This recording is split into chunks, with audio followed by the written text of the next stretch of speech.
경찰이 먼저 시비를 건 것 같은데 잠깐 밀쳤을 뿐인데 이렇게까지 처벌을 받나요? 현장에 도착한 경찰관은 당시 술에 취해 있던 의뢰인을 제지시켰는데요. 그런데 의뢰인은 감정적으로 반응하며 급기야 경찰관을 밀치는 등의 행동까지 하게 됩니다. 그 폭행의 정도가 결코 가볍다고 보기는 어려웠습니다.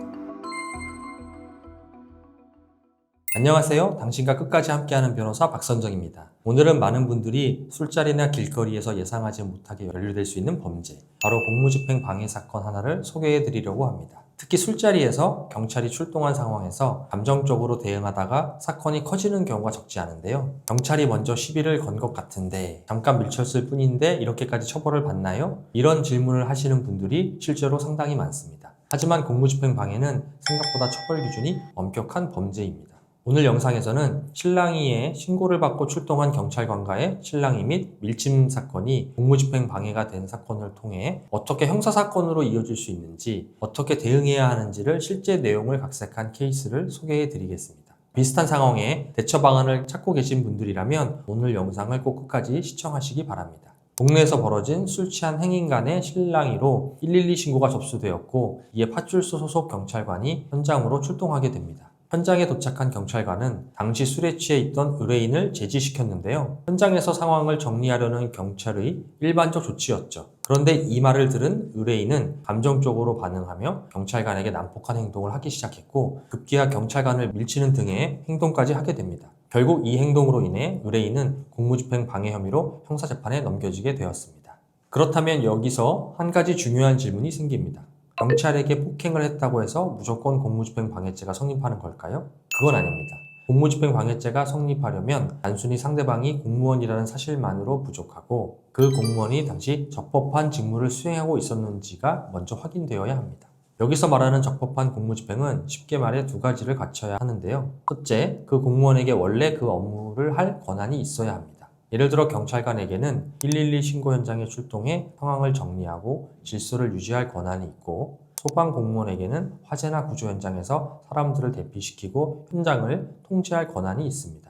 즉, 아예 권한이 없는 사람이 직무인 것처럼 행동하는 경우라면 그 자체로 적법한 공무집행이라고 보기 어렵습니다.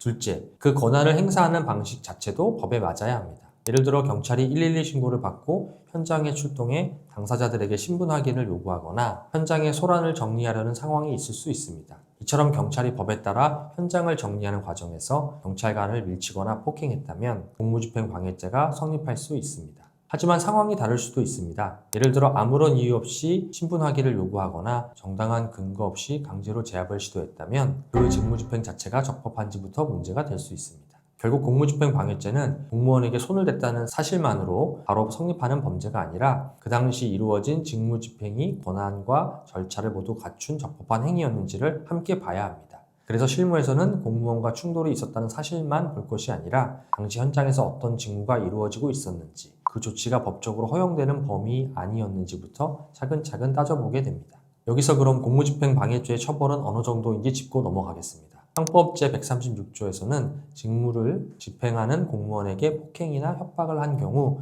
공무집행 방해죄로 처벌하도록 하고 있는데요. 공무집행 방해는 단순한 시비나 말다툼으로 보지 않고 국가의 공권력 행사 자체를 침해하는 행위로 평가되기 때문에 처벌 수위가 가볍지 않습니다.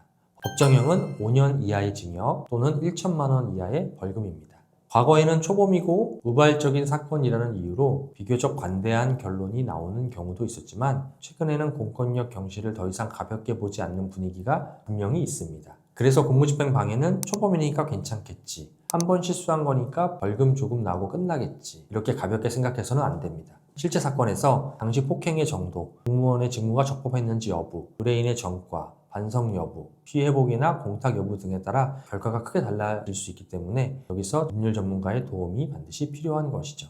그럼 사건으로 돌아와서요. 저는 이 사건에서 두 가지 중요한 법적 쟁점을 잡고 접근했습니다. 경찰관의 정당한 직무 집행이 있었는지, 그리고 직무를 폭행이나 협박으로 방해했는지였는데요. 먼저 경찰관은 112 신고를 받고 현장에 출동했습니다. 현장 질서를 정리하고 당사자에게 귀가를 요청하는 것은 경찰의 정당한 직무 범위에 해당했죠. 즉, 경찰의 행동 자체는 법적으로 문제가 없는 상황이었습니다. 그렇다면 의뢰인의 행동은 어떨까요? 의뢰인은 경찰관을 밀치는 행동을 했습니다. 상대방의 신체에 물리적인 힘이 행사되기만 해도 폭행으로 평가될 수 있으므로 충분히 공무집행 방해에서 말하는 폭행에 해당할 수 있습니다. 저는 여기에서 의뢰인에게 불리한 사정과 유리한 사정을 함께 살펴봤습니다. 먼저 불리한 점부터 보면 이 사건은 경찰관의 정당한 직무집행을 방해한 범죄이고 당시 의뢰인의 행위가 단순한 실랑이 수준을 넘어 밀침과 함께 기타 물리력 행사로 이어졌다는 점에서 그 폭행의 정도가 결코 가볍다고 보기는 어려웠습니다. 반면 의뢰인에게 유리하게 고려될 수 있는 부분을 체크했습니다. 의뢰인이 일정 금액을 형사공탁한 점, 자신의 잘못을 인정하고 반성하는 태도를 보이는 점, 그리고 과거에 별다른 처벌 전력이 없다는 점을 어필하였습니다. 이러한 여러 사정을 종합적으로 고려해 진행한 결과 법원은 의뢰인에게 징역형까지 선고할 사안은 아니라고 보고 최종적으로 벌금 500만 원의 판결을 내렸습니다. 공무집행 방해와 같은 형사사건은 같은 행동이라도 당시 상황이 어떠했는지, 직무집행이 적법했는지, 폭행의 정도가 어떠했는지에 따라 결과가 크게 달라질 수 있습니다. 억울한 상황이거나 법적으로 다투어야 할 부분이 있다면 초기 대응이 매우 중요합니다. 저는 지금까지 수많은 형사사건에서 의뢰인의 상황을 법의 언어로 정리해 왔습니다. 비슷한 케이스로 고민하고 계시다면 혼자 고민하지 마세요. 더 늦기 전에 해당 분야 법률 전문가의 도움을 적극적으로 받아 상황에 대한 대처를 하는 것이 무엇보다 중요합니다.